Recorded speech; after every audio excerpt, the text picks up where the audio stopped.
నేడు తెలంగాణలో ప్రధాని మోదీ పర్యటన మధ్యాహ్నం 2 గంటలకు నారాయణపేటలో బీజేపీ సభ.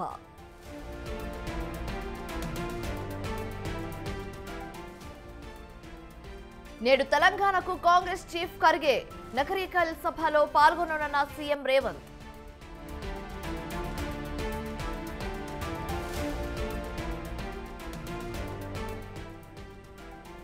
నేడు 3 నియోజకవర్గాల్లో సీఎం జగన్ ప్రచారం ఉదయం 10 గంటలకు మంగళగిరిలో జగన్ సభ.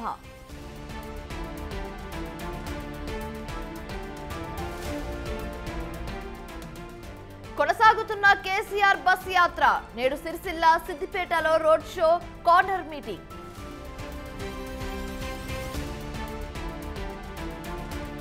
నేడు కేజ్రీవాల్ పై చార్జ్ షీట్ దాఖలు చేయనున్న ED. Delhi CM bail petition పై నేడు తీర్పు.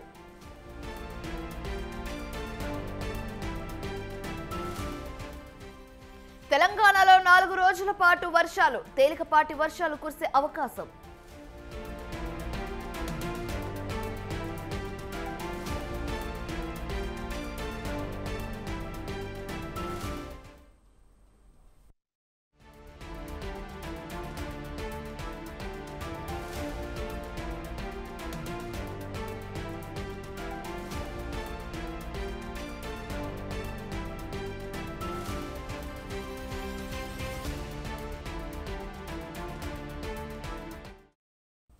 ఆంధ్రప్రదేశ్లో సంక్షేమ పథకాలకు సంబంధించిన డబ్బుల జమపై హైకోర్టు కీలక ఆదేశాలు ఇచ్చింది. ప్రభుత్వం అమలు చేస్తున్న పథకాలకు సంబంధించిన నిధుల్ని ఈ నెల 11 నుంచి 13 తేదీ వరకు లబ్ధిదారులకు జమ చేయవద్దని హైకోర్టు ప్రభుత్వాన్ని ఆదేశించింది. ఈ నెల 13న పోలింగ్ ముగిసే వరకు పథకాల డబ్బుల్ని జమ చేయవద్దంటూ ఈసీ గురువారం ఇచ్చిన ఆదేశాలను ఇవాళ వరకు తాత్కాలికంగా పక్కన పెట్టింది.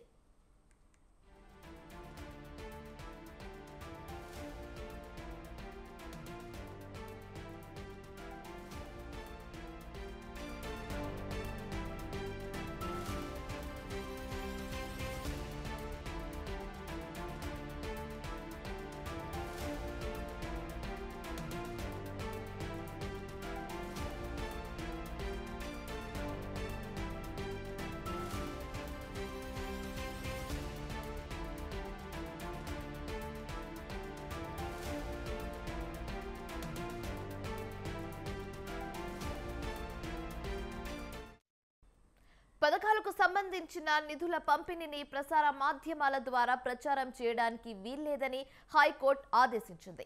ప్రధానంగా ఎన్నికల ప్రస్తావన నియమావళిని ఉల్లంఘించకూడదని, ఎలాంటి ఉత్సవాలు వేడుకలు నిర్వహించకూడదని తేల్చి చెప్పింది. అంతేకాదు రాజకీయ నేతల ప్రమేయం కూడా ఉండకూడదని ఆదేశించింది. ప్రధాన పిటిషన్లపై కౌంటర్ దాఖలు చేయాలని ప్రతివాదనలను ఆదేశించి తదుపరి విచారణను జూన్ 27కి వాయిదా వేశారు. ఇక ఇదే అంశానికి సంబంధించి మరింత తాజా సమాచారం మా ప్రతినిధి సంతోష్ ఫోన్ ద్వారా అందిస్తారు. సంతోష్, చెప్పండి. Thank you Shivani. ఏపీలో వైసీపీ అధికారంలోకి వచ్చిన తర్వాత సంక్షేమ పథకాలు నేరుగా ఏదైతే లబ్ధిదారులు ఉంటారో డీబీటీ ద్వారా అయితే కనుక వారి యొక్క అకౌంట్లకు అయితే నేరుగా వెళ్ళడం కూడా జరుగుతూ ఉంది. అయితే ఇప్పుడు ప్రస్తుతం ఈ సంవత్సరానికి సంబంధించినటువంటి ఏదైతే ఎన్నికలు కూడా అమల్లో ఉన్న నేపథ్యంలో 11వ తేదీ నుంచి 13వ తేదీ వరకు కూడా ఈ డీబీటీ ద్వారా లబ్ధిదారులకి అమౌంట్ చేరవేసే అంశాన్ని అయితే కనుక ప్రస్తుతం హైకోర్టు తీర్పు అనేది కూడా రిజర్వ్ చేయడం కూడా జరిగింది. అంతేకాకుండా ఇప్పుడు వెయ్యొద్దు, అయితే దీని తర్వాత ఏదైతే పోలింగ్ అయిన తర్వాత కూడా చూసుకోవాలి అంటూ కూడా ఇటు ఆదేశాలు ఇవ్వడం కూడా జరుగుతూ ఉంది. ఏదేమైనప్పటికీ నిన్న వాదోపవాదనలు విన్న అనంతరం కూడా తీర్పునైతే రిజర్వ్ చేయడం కూడా జరుగుతూ ఉంది. ముఖ్యంగా చూసుకున్నట్లయితే కనుక ఈ సంక్షేమ పథకాలకు సంబంధించినటువంటి అంశం అనేది కూడా ఇప్పుడు ప్రస్తుతం రాజకీయ పార్టీ నేతలైతే కనుక ఈ యొక్క ప్రచారంలో అయితే కనుక ప్రజలకైతే తెలియజేసే విధంగా కూడా ఇది వాడుకుంటున్న పరిస్థితులు కూడా కనబడతా ఉన్నాయి. మరో పక్క అయితే కనుక దీనికి సంబంధించినటువంటి అంశాన్ని ఇటు కోర్టులో కూడా ప్రస్తావించడం కూడా జరిగింది. అయితే ఈ రాజకీయ పార్టీలు ఎక్కడ కూడా దీనికి సంబంధించినటువంటి అంశాలు ప్రచారంలో వినియోగించవద్దంటూ కూడా ఇటు ఆదేశాలు జారీ చేయడం కూడా జరిగింది. ఎందుకంటే ఇప్పుడు ఇప్పటికే ఐవీఆర్ కాల్స్ ద్వారా కూడా ఇటు సంక్షేమ పథకాలు ఒక పార్టీ వచ్చే సంక్షేమ పథకాలు అడ్డుకుంటుంది. ఇప్పటికే కోర్టులో ఈ యొక్క అంశంపై అయితే కనుక చర్చ నడుస్తుంది అంటూ కూడా ప్రచారం జరుగుతూ ఉన్న నేపథ్యంలో వీరిపై కూడా కేసు వేయడం కూడా జరుగుతూ ఉంది. దీనిపై అయితే కనుక ప్రతిపాదనల్ని దీనికి సంబంధించినటువంటి అంశాన్ని కూడా పొందుపరచాలంటూ కూడా ఇటు కోర్టు ఆదేశాలు జారీ చేయడం కూడా జరిగింది. దీనికి సంబంధించి సంబంధించినటువంటి అంశం అనేది కూడా జూన్ నెలకు వాయిదా వేయడం కూడా జరిగింది. ఏదేమైనప్పటికీ చూసుకున్నట్లయితే కనుక ప్రస్తుతం సంక్షేమ పథకాలపై అయితే కనుక రాష్ట్రంలో ఎన్నికల ప్రచారంలో హాట్ గా అయితే కనుక వేడెక్కుతున్న పరిస్థితులు కూడా కనబడతా ఉన్నాయి. ఒక పార్టీ వస్తే సంక్షేమ పథకాలు కొనసాగిస్తామని, మరొక పార్టీ వస్తే మాత్రం సంక్షేమ పథకాలు అడ్డుకట్ట వేస్తామంటూ కూడా ఈ అంశాన్ని డిబిటీ అంశాన్ని ఇటు రాష్ట్రంలో ఉన్నటువంటి ఎన్నికల ప్రచారంలో వాడుకున్న పరిస్థితులు కూడా కనబడతా ఉన్నాయి. ఏదేమైనప్పటికీ జూన్ నెలలో వచ్చేటువంటి తీర్పు ఏ విధంగా ఉండబోతుందని దానిపై అయితే కనుక ఉత్కంఠ కొనసాగుతూ ఉంది. ఇంకా చూసుకున్నట్లయితే కనుక ఇప్పటికి సంక్షేమ పథకాలు అయితే కనుక లబ్ధిదారులకి అకౌంట్లలోకి వెళ్ళే అవకాశాలు లేనందున అయితే కనుక ఇటు ఈ యొక్క అస్త్రాన్నే ఇటు అధికార పార్టీ అయితే కనుక పూర్తి స్థాయిలో ప్రజల్లోకి తీసుకెళ్లే విధంగా కూడా వినియోగించుకుంటున్న పరిస్థితులు కూడా కనపడుతున్నాయని చెప్పాలి Shivani. Right, thanks for the update Santosh.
తెలంగాణలో పార్లమెంట్ ఎన్నికల ప్రచారం తుది దశకు చేరుకుంది.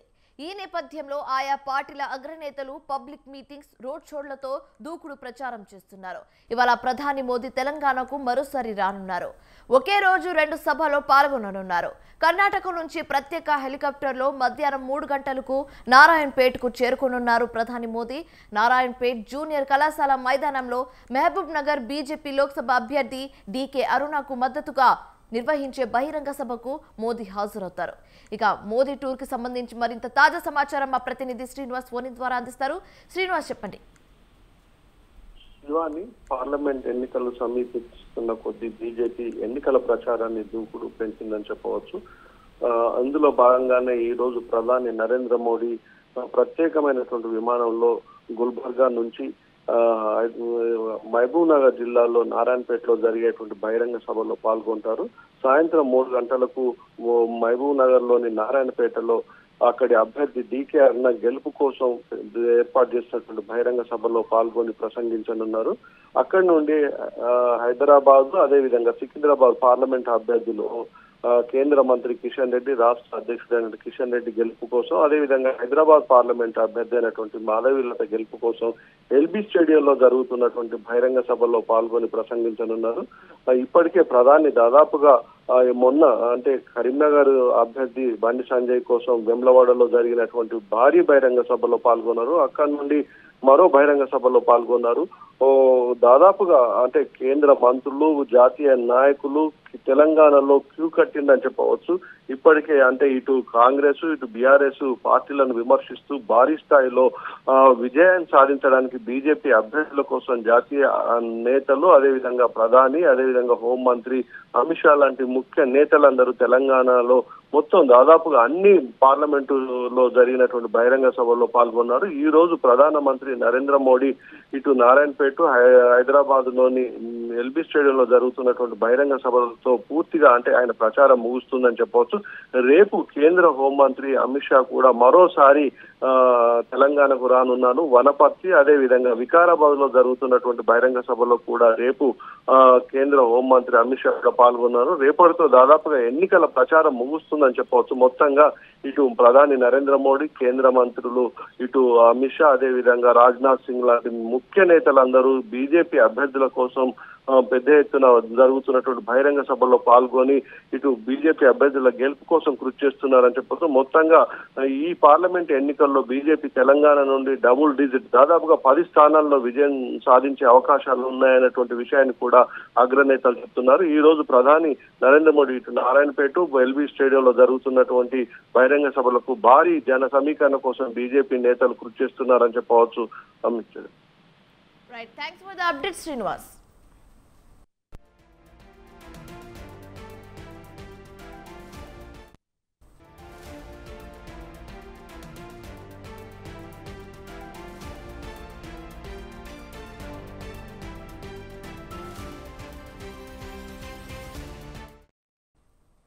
సార్వత్రిక ఎన్నికల సమరంలో మరో కీలక ఘట్టమైన ప్రచార పర్వం శనివారంతో ముగియనుంది.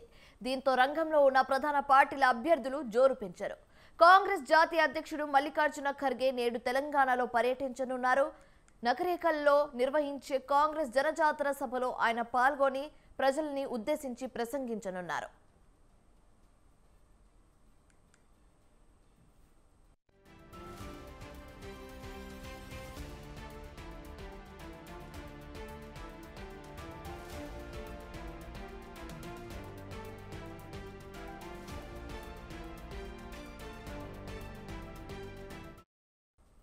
భువనగిరి పార్లమెంట్ అభ్యర్థిగా కాంగ్రెస్ తరఫున బరిలో ఉన్న చామల కిరణ్ కుమార్ రెడ్డికి ఓటు వేసి గెలిపించాలని ఆయన ప్రజలను కోరనున్నారు. ఈ కార్యక్రమంలో సీఎం రేవంత్ రెడ్డి, పలువురు మంత్రులు, ఎమ్మెల్యేలు, కాంగ్రెస్ సీనియర్ నేతలు పాల్గొననున్నారు.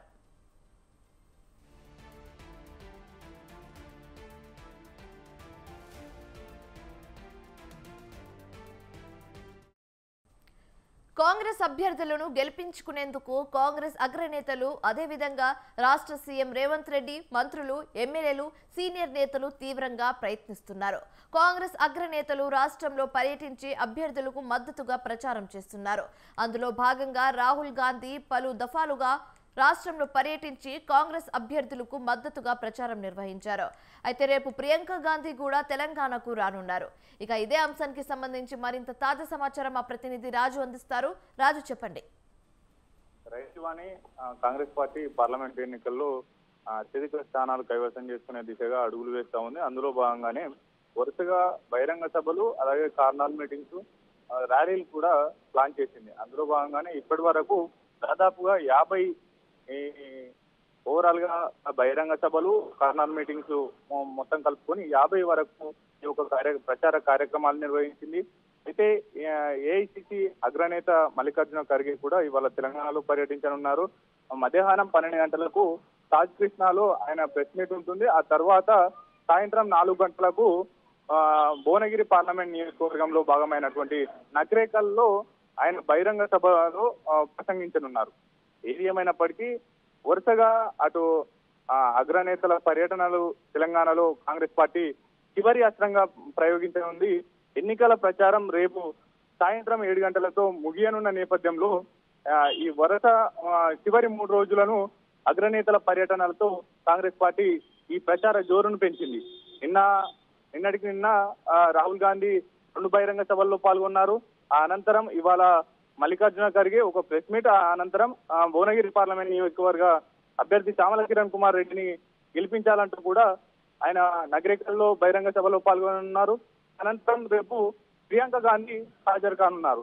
ఆమె బహిరంగ సభలో కామారెడ్డిలో బహిరంగ సభలో పాల్గొంటారు.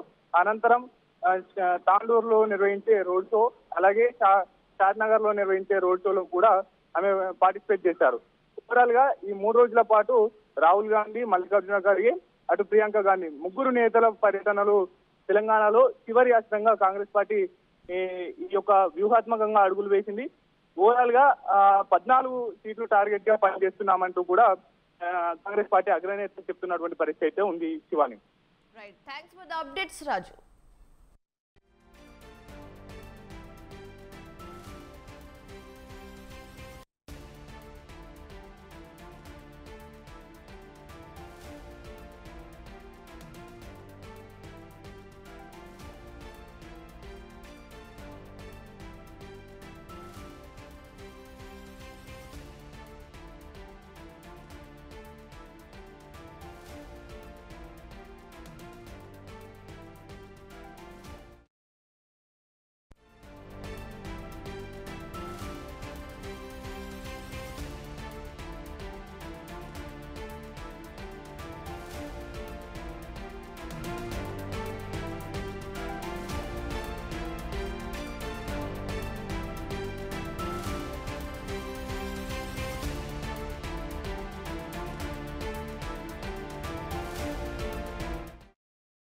టీడీపీ అధినేత నారా చంద్రబాబు ఇవాళ ఒంగోలులో పర్యటించనున్నారు.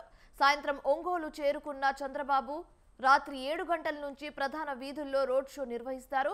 అనంతరం జరిగే సభలో ప్రసంగిస్తారు. రాత్రికి ఒంగోలులోనే బస చేస్తారు. కార్యక్రమం విజయవంతంపై టీడీపీ ఒంగోలు అసెంబ్లీ నియోజకవర్గ అభ్యర్థి దాచర్ల జనార్దన్ ప్రత్యేక దృష్టి సారించారు.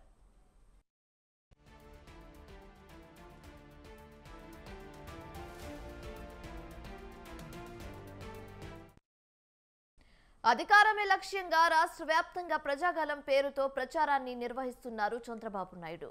ఇప్పటికే నియోజకవర్గాల ముఖ్య నేతలతో సమావేశం నిర్వహించి దిశానిర్దేశం చేశారు.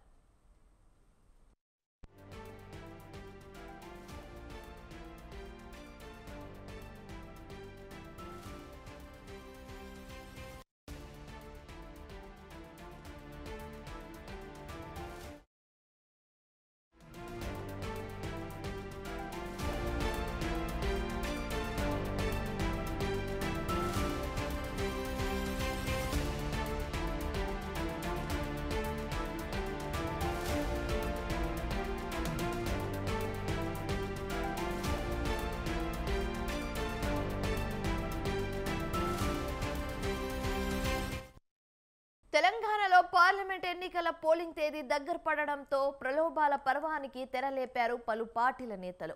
ఈ క్రమంలోనే భారీగా నగదు పట్టుపడుతుంది. తాజాగా సిద్దిపేట బీఆర్ఎస్ నాయకులు ఓటర్లను ప్రలోభ పెట్టేందుకు డబ్బులు పెంచుతూ రెడ్ హ్యాండెడ్గా పట్టుకున్నారు పోలీసులు. వారి నుంచి 6.30 లక్షలు స్వాధీనం చేసుకున్నారు. 3 2-వీలర్ వెహికల్స్ సీజ్ చేశారు. ఎన్నికల కమిషన్ అధికారి సూచనతో పోలీసులు కేసు నమోదు చేశారు.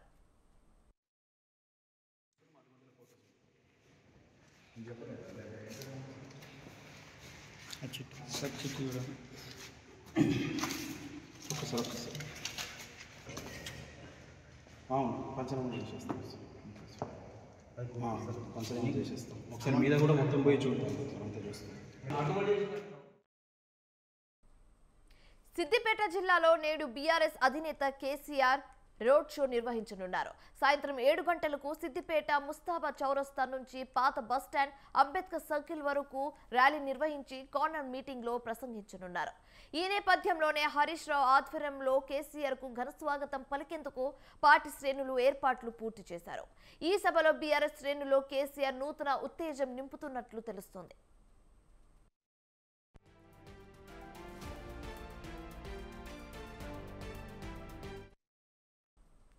రాజ్యాంగం తిరిగి రాస్తామంటున్న బీజేపీ పాలకుల పట్ల ప్రజలు అప్రమత్తంగా ఉండాలన్నారు తెలంగాణ ఐటీ శాఖ మంత్రి శ్రీధర్ బాబు. నిజామాబాద్ ఎంపీ అభ్యర్థి జీవన్ రెడ్డికి మద్దతుగా జగిత్యాల జంబిగద్దె చౌరస్తా వద్ద జరిగిన కార్నర్ మీటింగ్ లో ప్రసంగించారు. ఆయన రైతు నాయకుడిగా పేద ప్రజల సంక్షేమం కోసం పనిచేస్తున్న నాయకుడు జీవన్ రెడ్డిని గెలిపించుకోవాలని, ఈ ప్రాంత అభివృద్ధికి దోహదపడాలంటూ ప్రజలకు విజ్ఞప్తి చేశారు. రాబోయే కాలంలో కాంగ్రెస్ పార్టీ తన గ్యారెంటీలన్నిటినీ అమలు చేసి తీర్పునిస్తుందని హామీ ఇచ్చారు. మీలో ఒక్కరిగా ఉన్న జీవన్ రెడ్డి గారు ఈ ప్రాంతవాసి, ఈ గాలి ఈ నీళ్లు పీల్చిన వ్యక్తిగా మీలో ఒకరిగా నిరంతరం మీకు సేవ చేయాలని వారి ఆలోచనకు అనుగుణంగా 4 నెలల క్రితం జరిగిన అసెంబ్లీ ఎన్నికల్లో మనము ఒక అవకాశాన్ని కోల్పోయాం. ఈ ప్రాంతానికి, ఈ ప్రాంత యువకులకు కాంగ్రెస్ ప్రభుత్వంపై చేవెళ్ల బీజేపీ ఎంపీ అభ్యర్థి కొండ విశ్వేశ్వర్ రెడ్డి తీవ్ర విమర్శలు చేశారు. 6 అబద్ధాలు నమ్మి కాంగ్రెస్ కు ఓటు వేస్తే గ్యారంటీగా 6 చెంపదెబ్బలు తిన్నట్లేనని ఫైర్ అయ్యారు. ల్యాండ్ సెటిల్మెంట్లు, అవినీతి, కబ్జాలు చేసే రంజిత్ రెడ్డి బీఆర్ఎస్ నుండి గతిలేక కాంగ్రెస్ లో చేరి ఎంపీగా పోటీ చేస్తున్నారంటూ ఎద్దేవా చేశారు. ఇక గత ప్రభుత్వం బీఆర్ఎస్ తెలంగాణ ఖజానాను కాళేశ్వరంలో కుమ్మిరించి అప్పుల పాలు చేసి కొత్తగా వచ్చిన ప్రభుత్వానికి చిప్ప తెచ్చిపెట్టిందన్నారు. రేవంత్ రెడ్డి మోదీని వేడుకుంటే నిధులొచ్చాయన్నారు. ప్రజలంతా నరేంద్రుని వైపు చూస్తున్నారని, దేశం సుభిక్షంగా ఉండాలంటే మోదీ మరోసారి ప్రధాని కావాలన్నారు. సోమవారం జరిగే పార్లమెంట్ ఎన్నికల్లో బీజేపీకి ఓటు వేసి భారీ మెజారిటీతో గెలిపించాలని ఆయన పిలుపునిచ్చారు. వికారాబాద్ జిల్లా పరిగి అమరవీరుల చౌరస్తా నుంచి బస్టాండ్ వరకు నిర్వహించిన రోడ్ షోలో విశ్వేశ్వర్ రెడ్డి పాల్గొన్నారు. బాంబులు పెట్టి పేల్చి దాన్ని రియల్ ఎస్టేట్ స్కామ్ మార్చిండు ఇక్కడ ఉన్నాడు. ఆ టిఆర్ఎస్ టికెట్ ఇస్తే సర్వే చేసుకుంటే డిపాజిట్ లేదని మన పార్టీకి వస్తానికి చూసిండు. మన బీజేపీ పార్టీ బీఆర్ఎస్ నేతలపై మెదక్ బీజేపీ ఎంపీ అభ్యర్థి రఘునందన్ రావు ఆగ్రహం వ్యక్తం చేశారు. 100 కోట్లు పెట్టి పేద విద్యార్థులను చదివిస్తున్నామంట వెంకట్రామిరెడ్డి. ఆ 100 కోట్లతో తమ పిల్లల్ని చదివించుకోమని ఎద్దేవా చేశారు.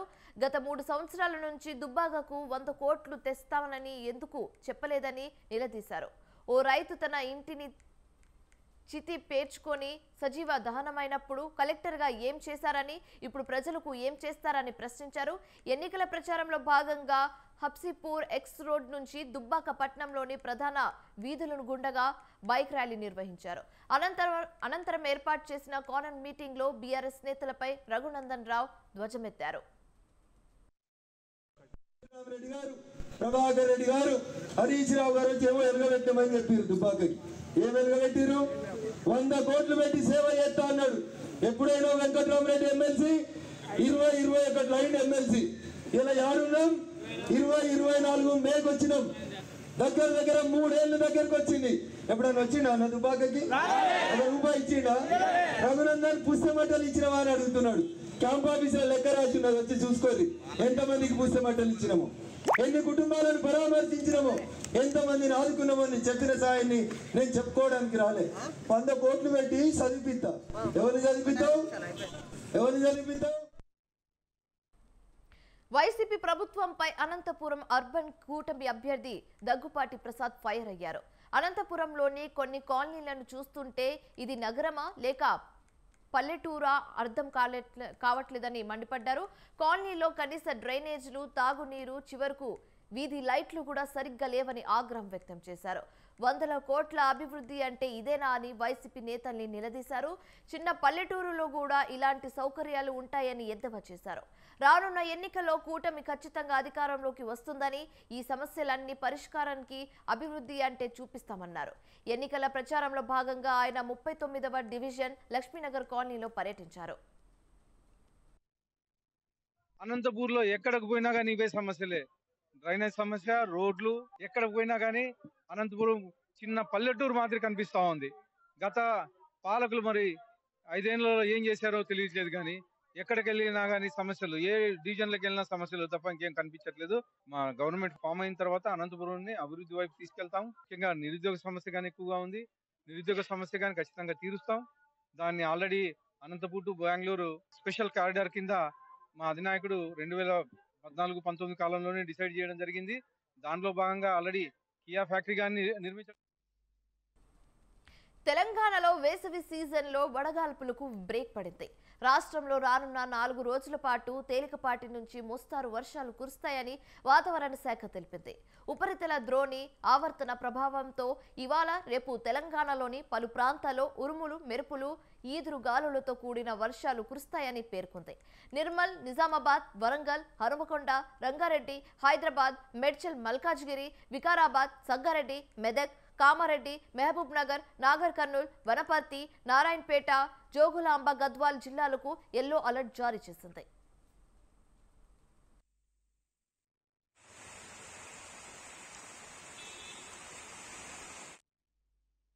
అయితే తేలికపాటి వర్షాల నేపథ్యంలో తెలంగాణలోని చాలా ప్రాంతాల్లో గరిష్ట ఉష్ణోగ్రతలు తగ్గాయి. సాధారణ కంటే 2 నుంచి 4 డిగ్రీల సెల్సియస్ మేర తక్కువగా నమోదైనట్లు వాతావరణ శాఖ పేర్కొంది. అత్యధికంగా నిజామాబాద్ జిల్లాలో 43.6 డిగ్రీల సెల్సియస్ గరిష్ట ఉష్ణోగ్రత నమోదైంది. రాష్ట్ర వ్యాప్తంగా కొన్ని ప్రాంతాల్లో రానున్న వారం రోజుల పాటు సాధారణ నుంచి కాస్త తక్కువ ఉష్ణోగ్రతలు నమోదవుతాయని వాతావరణ శాఖ తెలిపింది.